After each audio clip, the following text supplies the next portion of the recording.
managing your digital presence is very, very important. And I'm joined now with Helen from the library, who's continuously telling me about how important it is to manage your digital identity and not give out your email address on Twitter and things like that. Helen, thank you so much for joining us. Now, the library are doing a series of sessions at these boot camps, and the one that we're going to talk about today is about managing your digital presence. Yes. And we've been talking about forums and connecting students, and you would really like to talk about social networking sites like Facebook and Twitter and how to interact with students. So we have a widget for you that we would like you to fill in now, which is which social networking sites do you use? So if you could select which ones you use, and we'll take a look at those, and you can tell us what you think of that, Helen. So welcome. Okay, so what do we mean then by this idea of a digital presence? Okay, well, so you leave a digital footprint when you go online. Like a cookie? Basically, yeah. And that can be, say somebody mentions you in a blog post or in a forum discussion, if you post photos of yourself online, if other people post photos of you, and then also you've got your social networking profiles if you have them, you know, Facebook, LinkedIn, Twitter. So that's your presence, that's your footprint. And you need to be aware of that because potential clients, potential employers, they will Google you. So you need to curate that presence to make sure that it's how you want to present yourself to the world. So it's just being aware of that, I guess. And I would say that following on from what Georgina was talking about with the VLE and the module website and everything, if you do use Twitter and Facebook and would like to use them for study, then it's important, I think, to stress that these are optional extras. You know, and it's not crucial, but it is nice to have. If you feel that you don't want to engage in this way, or you might be overwhelmed, then stick to your module website and your module forums, and you'll get everything you need there. But the fantastic thing about, you know, being online is that you can connect with people. You know, you can connect with your fellow students. You can get fantastic information that will actually help you with your studies. And also, going back to the employment theme as well, you can connect with clients and you can connect with employers and move on in your career as well. Okay. So. Well, we've asked people which social networking sites they use. Facebook is the most popular, as I think we would naturally expect, with 41% using that. Do keep filling that in if you haven't already. You can just select the item that applies and then press enter and the widget should return down. LinkedIn is at 12%. LinkedIn is an increasingly commonly used device, as you say, for networking and connecting people. Can you tell us why that's important at the start of a journey? Well, I think putting together a professional CV, putting it online in that way, I think it's great because it can show your progress. So when you create that online CV, you're asked to list your skills or your knowledge, and then you connect with other people who have similar interests, and they can endorse your skills and your knowledge. So, for example, Karen, you might say, I'm experienced at delivering via live stream, and I could come along and I can endorse that and say, tick, yes, Karen is. But obviously, as you continue your studies with the Open University, you're going to develop more skills, you're going to develop more knowledge, and you can add to that profile. And then it's a fantastic way to showcase how you've developed as a professional, via your OU studies. And, you know, you can then, not only can employers and potential clients have a look at your profile on LinkedIn, you can have a look at theirs as well. So you can scope out, if you're going for a job interview, you can see the profiles of people on the panel and see, well, is this a company I'd like to work for? So LinkedIn is used, as you say, increasingly more for in the job market. So it's a good idea to get set up on that, get connected, so that you keep building those connections, and then when you're in a position, you'll have lots of things already on the back burner. Then I suppose. Yes, that's right. Yeah. But Facebook is increasingly used by students as a way of connecting, and you mentioned this earlier, and as you say, Georgina and I were talking about this. Now, students can find these Facebook groups, and sometimes they can be really supportive, and sometimes they cannot be. Is there anything that you'd like to sort of add to what Georgina was saying about that use of Facebook? Because I appreciate that, you know, we really want to talk about how we use them in the library and using those various more academic, I guess, or more subject-specific sites as opposed to tutor group sites. But students do use those with varying degrees of effect for them. Yeah, they do. And I think there are some fantastic groups on Facebook.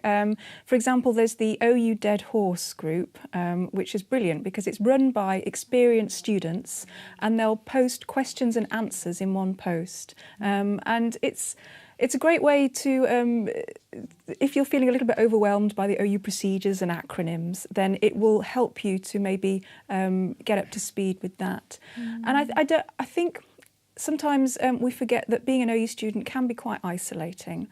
So if you're lacking any sort of motivation or you're just feeling a bit down, want somebody to give you a bit of a boost, then it's a great way to just go on to a study skills Facebook group or something, and you know, and you'll have loads of students coming and saying, "Oh no, don't give up, it's fantastic," or "I graduated last year and you know it's well worth it, keep going."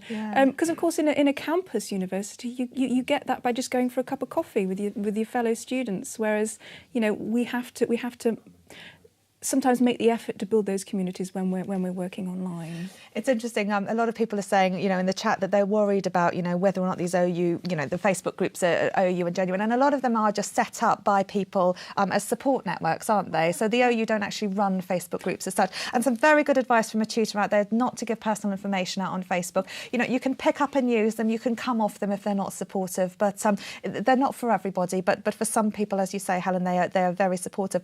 Another good thing to hear is that there's a lot of post being delivered. So I hear that a few postmen have very nearly been kissed, and there's a lot of excitement going on as some of the module materials have arrived. So do open those while you're watching Boot Camp. Don't let us stop you. It is very exciting, and that's good to hear. OK, so Helen, in addition to these various sort of supportive aspects, what is important in terms of keeping up to date with your subject in terms of social media and managing that digital presence? Yeah, it's a fantastic way to keep up to date with your subject, I think. So Twitter especially is very good for this. So I'm assuming that students who have chosen to study a module, I might be wrong, have an interest in that subject and they want to keep up to date, they want to find out what's happening, any new publications. Well, if you have a Twitter account, just follow a relevant organisation or a relevant person, and it's a great way to find out what's going on. And also, I think using social media in this way helps with module choice as well, because with a lot of subjects, you're asked to specialise at levels 2 and 3. And if you read around your subject, you can get an idea of what interests you, and that helps with module choice. And also, at the higher levels, you will be required to do some independent study.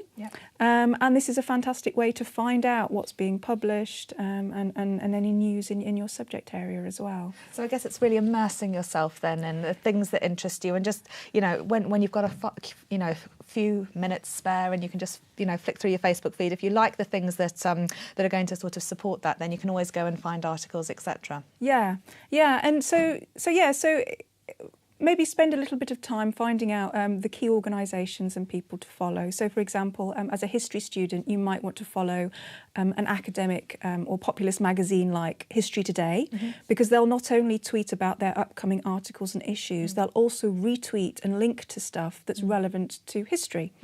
And I also like the BBC Twitter feeds. They do Twitter really well. So they'll have Twitter feeds for their programmes. So, for example, In Our Time with Melvyn Bragg on Radio 4, they have their own Twitter feed and podcast, and they'll advertise their upcoming programmes, but they'll also let you know about lots of other things to do with the topic they're discussing. So, yeah. Excellent. One of the things I like about Facebook groups is that often they'll have suggested posts. So you'll like a few certain things. So I like the Tate and the National Gallery, etc. And then all of a sudden you'll get suggested groups, and you can naturally build up a nice organic array of things there to get up to speed with. So those sort of things in terms of your subject are important. And as you say, you don't necessarily need to have them, but they're nice to know about just to support any knowledge, although you don't need to often do any reading, especially not early days. But in terms of employability, you know, managing your digital presence, as you say, is important because people can check up on you and they can see your feeds, etc. So one piece of advice that I think you wanted to talk about was about separating identities. Why is that important? Well, I mean, it's not for everybody, because we're all one person. We're not separate identities. But what I do is I separate out my work, my professional identity, from my personal life. So I have 2 Facebook identities that I created with different email addresses. So with the work one, that's where I respond to student queries on the OU Library Facebook page. It's also where I log in to run the live Facebook chats that we do every 2 or 3 times a year. And I do the same with Twitter as well. I keep it separate from my personal life. And that's because I can then control. For example, with Twitter, I can lock down my personal Twitter account, and so potential employers, they don't need to see that I live tweet Bake Off. It's not going to do me any harm. It'll be something embarrassing.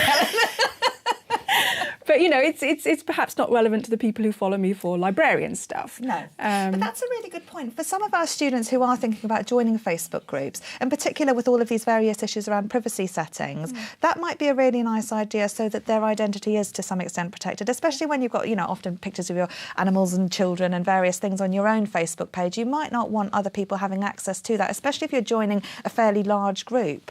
Yeah, that's right. And that's a great way to do it. It's just to separate it out, decide that you're going to have just one account for OU Study and stick to that. And that can make your life a lot easier, I think.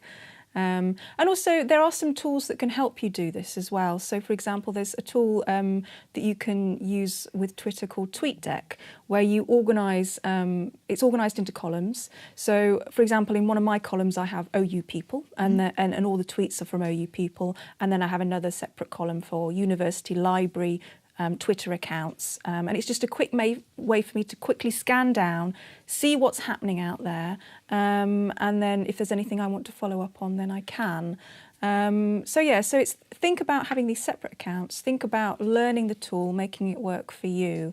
But if you find that you're getting overwhelmed, then take a step back, concentrate on the module website, the module forum, and then, you'll be away. Yeah, no. Procrastination is one of the things I know that people struggle with a lot when they're studying with the Open University. And this is obviously a very interesting way to go off on a wild goose chase of lots of interesting ideas. But as you say, it's important to be mindful that it's not always the right thing to do at that particular time, but it's nice to have on the back burner. And I love your tip as well about making those 2 different accounts. I think that could really work for a lot of people. Yeah, I think that's a great idea, yeah. Well, Helen, thank you so much for coming to join me today. Have we covered everything? Yes. I think we need to tell people about, and there's some resources on our website. There are. So we have a tool called Being Digital. There's a link to that from the resources page. And if you go there, you will find little bite-sized activities, so 5-10 minutes long, where you can explore some of the topics we've covered. So there's an activity on social networking, is it for me? Make the most of Twitter, keeping up to date using online networking, that sort of thing. So you can delve a little bit more in depth into what we've discussed today. Brilliant. Well, thank you so much for joining me, and I'm sure our readers will take advantage of those resources which are on the webpage, so back on the Student Hub Live website, and you can find the resources for this and all of the other study skills sessions as well, so there'll be lots of useful activities. Well, Helen, thank you very much. You've sparked a conversation about cakes and bake-off, so I shall let you get on with your tweeting about such matters. Excellent. Sophie and HJ, how's it all going there, aside from the obvious talk about cake? Well, that's sort of taken over just now. There's a lot of cake talk. It's making me very hungry. And we've also had a lot of study buddy pictures in, quite a lot of cats. They appear to be quite good study buddies by the looks of it, yes. And there's been a lot of good suggestions for study tips. I know you've got a few. Yes, I think one that I really liked that Lorella said is she likes meditation as a study tip. So perhaps before a study session, if you're stressed out before an exam. So I really like that. So I'm going to pop Lorella's on our board as well. It's a good one because it's only quick, a 10-minute meditation session. I think Anne said there's an app. There's some meditation apps that you can get. So that's a good idea as well. Headspace, I think is one of them. There's a few we'll floating around. As well. But I think Matthew came in with a really good point relating to online stuff and sessions as well, is that it's online stuff's great for making friends and supporting modules and asking questions, but your tutor's always the main point of contact and they'll know definitively what you need to do as well. So I think he's right on that point. It is good to keep in mind. Lovely, excellent. Well, I'm afraid we don't have a cake widget, popular as the Battenberg and banana bread are, but I tell you what, we'll make one next time, OK? So if you come back next week, I promise you we will make a wonderful cake widget and we'll see what your favourite cake is, all right? And if you'd like to tweet Bake Off, you can do so, or you can also send us an email to let us know what your favourite cakes are on Twitter, and the hashtag is StudentHubLive16. I bet you, in fact, I know some OU colleagues who make particularly nice cakes, and I'm sure that they might send us some pictures in for next week of their wares.